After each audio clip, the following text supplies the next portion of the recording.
Why do some people constantly doubt themselves while others seem to attract success like a magnet? The reason isn't talent or luck, it's how they think. If you don't learn to control your thoughts will end up controlling you.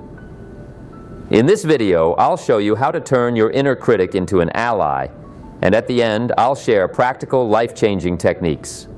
And by the way, if you don't want to miss new talks about the power of mindset, hit that subscribe button. It's a habit that works in your favor. When I first heard the phrase, "we become what we think about most of the time," it didn't quite land with me. Back then, I was working at Sears, just a regular guy with a regular job, a sales associate, and I thought, that's some bookish philosophy, not real life. But as time went on, I started to notice something interesting. People around me, all with the same conditions, were getting completely different results. Some were growing, others were stuck, even though they were working just as hard. That's when I realized, it's not your environment that shapes you. It's the story you tell yourself on the inside. Have you ever caught yourself thinking, "I'm not smart enough, I'm not one of the lucky ones," or "things never work out for me"? These aren't just thoughts, they're roots, holding you to the ground when you could be flying. And if you still believe negative thoughts are just a mood, let me be blunt. They're a script you're living by every day. And you know what's worse? You didn't even write it. It was written by someone else, a parent, a teacher, a first boss, a random insult or failure. But here's the thing, you have the power to rewrite it. I've walked this road myself. At 25, I had nothing, no money, no future, no belief in myself, just debt and a habit of complaining. And one day I caught myself thinking, if I keep going like this, I won't just be broke financially, I'll be broke spiritually. That's when I started looking for ways to change my thinking. I read books, talked to successful people, wrote down my thoughts, and, most importantly, I started stopping the negative ones before they took hold. Friend, you can change your life, but first you've got to change your inner dialogue. Because the most dangerous thing isn't what others say, it's when you start to believe them. Believe that you can't, that it's too late. That change isn't for you. I'm here to tell you that's not true. Here's what is. Your mind can be trained to think differently, and I'm going to show you how. In this video, we're not just going to talk, we're going to act. You'll get practical techniques to help you rewrite limiting beliefs. We'll break down how negative thoughts are formed, how to deal with them, and how to replace them with beliefs that lift you up instead of dragging you down. At the end, you'll get a set of self-assessment questions, measure the strength of your mindset, and choose one area to improve this very week. Ask yourself right now, do I believe more in my doubts or in my potential? Because here's what I've learned. Doubt is a habit, but so is belief. And whichever one you train, that's the one that shapes you. When we talk about negative thoughts, we're not just talking about a bad mood. We're talking about those inner phrases that repeat day after day and eventually turn into beliefs. I call them silent saboteurs.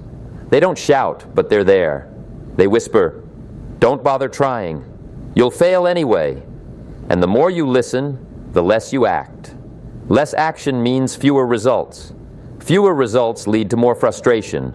And before you know it, you're stuck in a trap you built yourself without even realizing it. One of the first things I learned from my mentor was to ask questions. He said, "Jim, when you hear doubt in your mind, don't argue with it. Strip it bare. Ask it questions." For example, you hear, "I'm not smart enough to do this." Then ask, "Where did I get that from? Is it even true? Or is it just someone else's fear I've inherited?" Your mind is like a garden. If you're not planting something useful, weeds will grow by default. And the first step is learning how to spot the weeds. The most dangerous thing about negative thoughts is that they sound convincing. They speak in your inner critic's voice, but disguise themselves as realism. They say, "Be careful. Don't stick your neck out. Stay in your comfort zone." And here's what I'll tell you.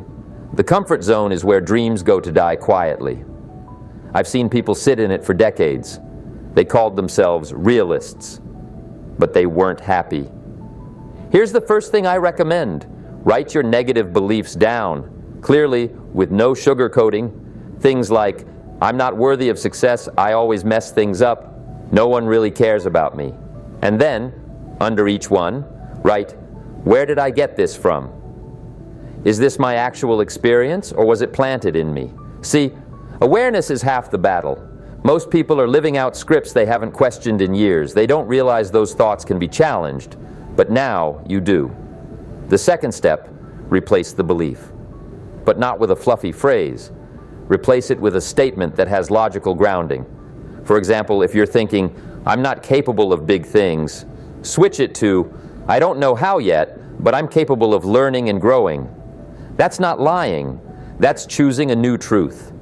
Instead of, I'm useless, say, I have skills I can build on. Instead of, I'm unlucky, say, I create opportunities through consistent action. I use a simple technique I call thought plus action.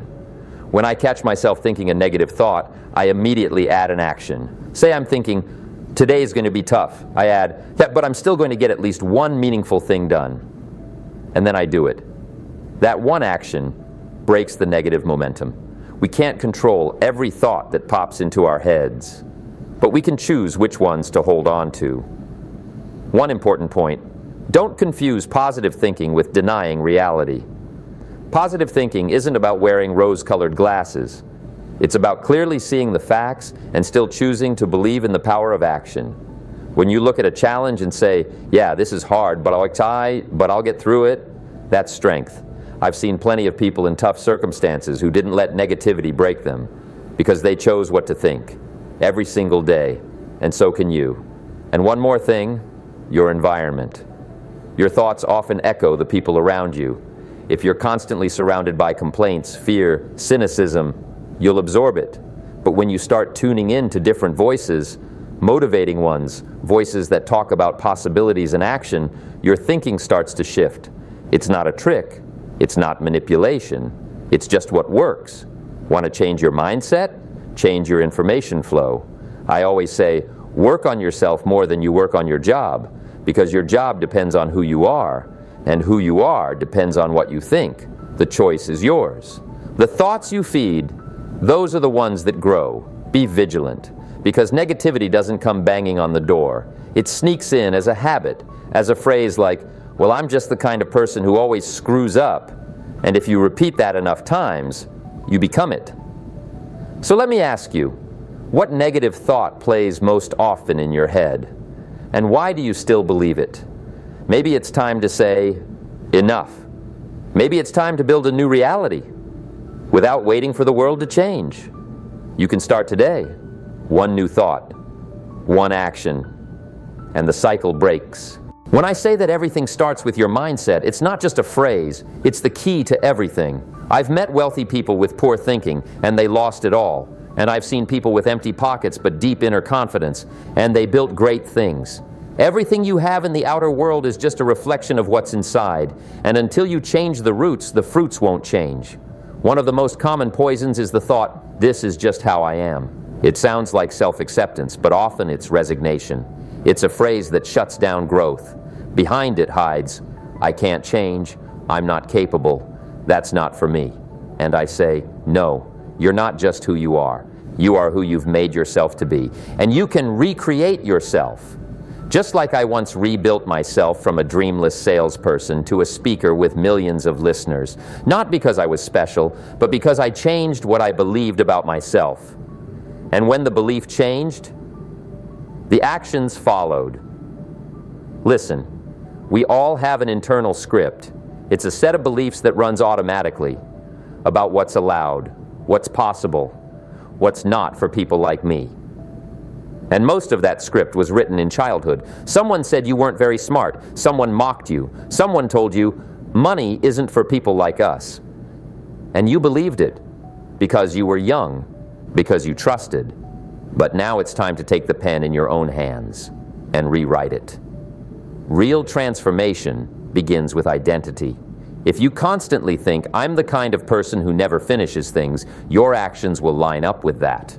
Because the mind seeks consistency between your inner image and your behavior. But if you start thinking, I'm the kind of person who finishes, I'm someone who gets back up after falling, I'm a creator, not a victim, your behavior starts to follow. Not instantly, but inevitably. That's the power. Now let's talk practice. One technique that truly changed my path was consciously forming a new inner language. I began writing out the phrases I wanted to become part of my inner dialogue. Things like, I grow and learn every day, I deserve a fulfilling life, I have the power to influence my destiny. And I repeated them daily, not like magic spells, not with wishful thinking, but as a decision, as a commitment. And slowly, my mind began accepting those phrases as its own. It didn't happen overnight, but it happened. I changed the voice inside that used to hold me back. It became my ally. And here's the interesting part. The world around me started to change, too. People began treating me differently. Opportunities started appearing. But not because the world changed, because I changed and started acting differently. Another crucial point is focus.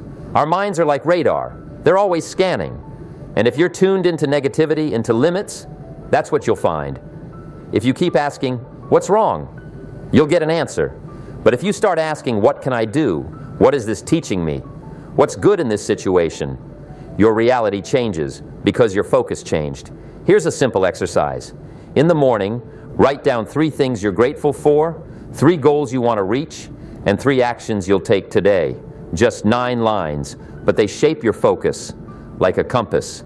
And daily repetition creates direction, and direction matters more than speed. Another enemy of positive thinking is comparison. Social media has only intensified this poison. People see others' successes and think, I'll never have that. But they don't see the journey. They don't see the pain, the mistakes, the struggle. So, here's what I'll say. Don't compare your backstage to someone else's highlight reel. You don't need to be better than someone else. You just need to be better than you were yesterday. And that's enough. When I first started speaking on stage, I wasn't the most eloquent, but I was real. I didn't share what I studied, I shared what I lived. And people felt that. Because the most powerful mindset isn't learned, it's lived. It doesn't just let you speak, it moves you to act. And when you act from deep conviction instead of surface emotion, results follow.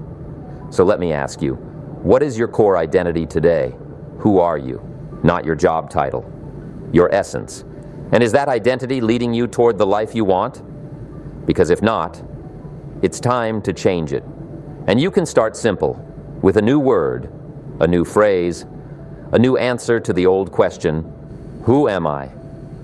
You are not your past mistakes. You are untapped potential. And the moment you accept that, your actions will follow. My friend, we've already come a long way together. We've unpacked how thoughts shape action, how identity is formed, and how each day is a chance to shift your direction.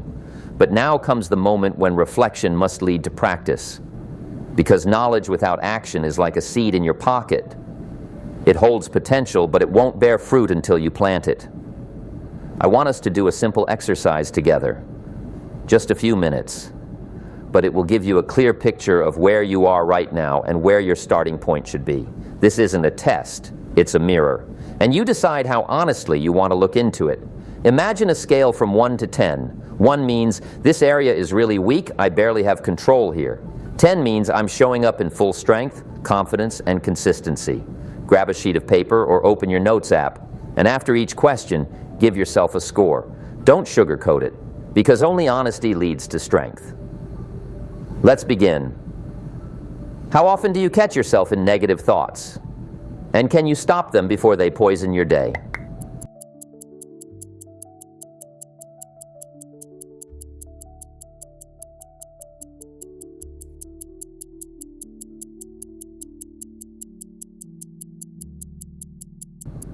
How much do you believe in yourself when you start something new?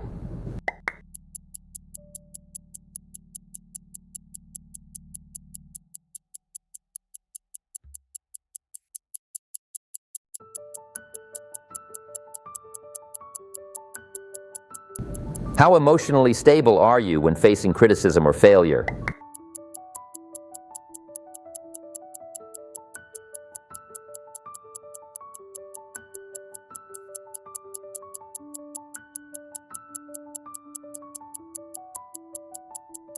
How disciplined are you in supporting a positive mindset through daily actions like reading, exercise, meditation, or gratitude?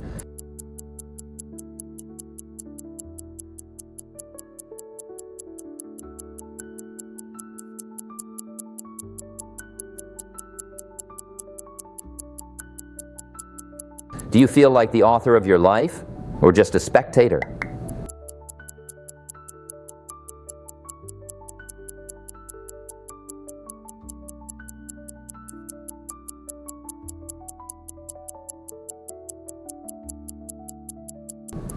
How much do you depend on other people's opinions?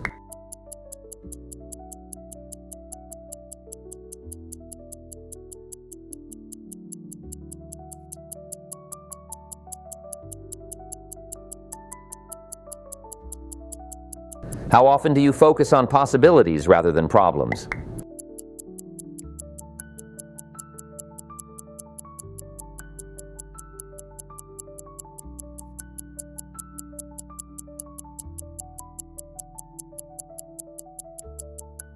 How well do you recognize and acknowledge your small wins instead of dismissing them?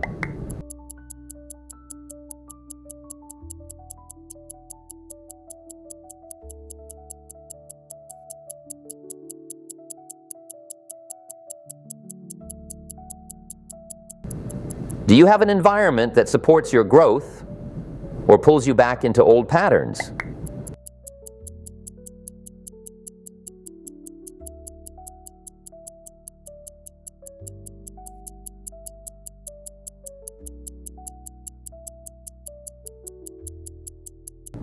And most importantly, how ready are you to act even when you don't feel motivated?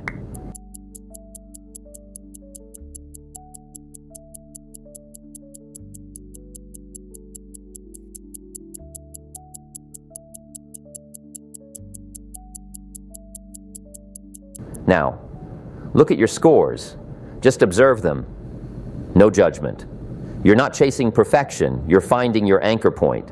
Because change doesn't start with everything at once. It starts with one. Pick the area where your score is lowest. That's where your biggest block is hiding. And that's where your focus needs to go this coming week. So what do you do next? Write down that area. Maybe it's self-belief or dependence on others' opinions or emotional stability. Then make a simple plan. One daily action to support growth in that area. If it's self-belief, your daily action could be writing down one win, no matter how small. If it's emotional resilience, practice pausing before reacting. If it's people-pleasing, remind yourself, I don't give away control of my life to someone else's words. And most importantly, keep it simple. One action, repeated, small, systematic, because it's not massive effort that changes your life. It's small, consistent effort that doesn't quit. Write your plan for the week, right now. Pick the time of day you'll do it. That decision, simple as it is, holds more power than every motivational video combined. Because it's yours, personal, conscious. You can even give your week a name, something like Week of Inner Quiet or 7 Days of Self-Belief. Let that name be your flag. Because once you act with intention, life starts to respond. You can even give your week a name, something like Week of Inner Calm or 7 Days of Self-Belief. Let that name be your flag, because the moment you begin to act with intention, life starts to respond. And if what I shared today was helpful to you, if it struck a chord, reminded you of something important, or gave you a nudge, just hit like. It's not just a button, it's a signal that these conversations matter. And to make sure you don't miss the next one, hit subscribe, because we're just getting started. And I invite you, leave a comment, share.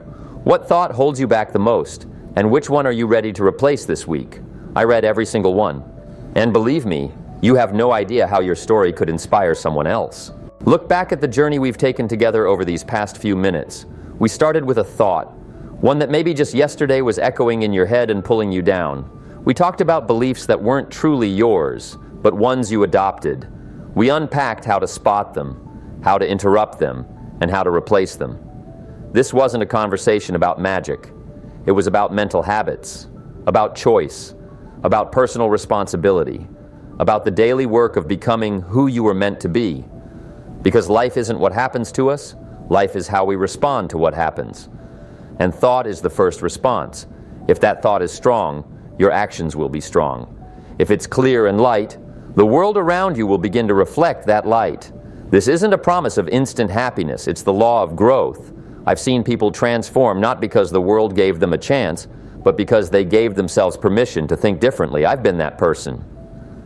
I knew I couldn't reach new heights with an old mindset, so I started small. I changed the first phrases I allowed in my head. I cultivated a new language, at first with effort, then through habit, and eventually it became character.